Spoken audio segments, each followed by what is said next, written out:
Hello everyone, I'm your host 5 Minute Tutorials, and in this video I'm going to be teaching you how to make this parallax scroll. Okay, so as you can see, the background is like a parallax effect, so I'm going to teach you how to do this. So let me just restart the window, and we can see that this is the default template. You can get this template in the description below. Okay, so as you can see, if we scroll down here, nothing happens. So I want this to be scrolling. So let me just show you what I did. So I just added a div inside I added a class inside the div called class bg image and an h1 which says this works and some br.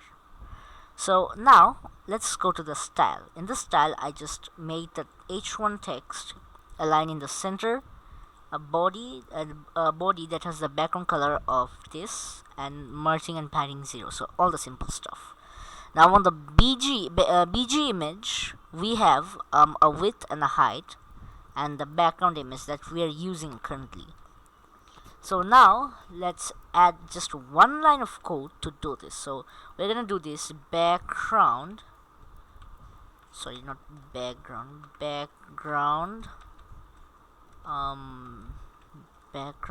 and let's just background attachment, so fixed.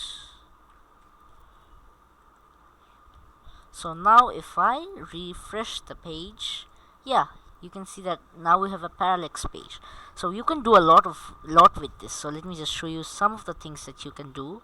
You can make this cool looking website, okay, and a lot more things. Okay, this is just a simple thing that you can make.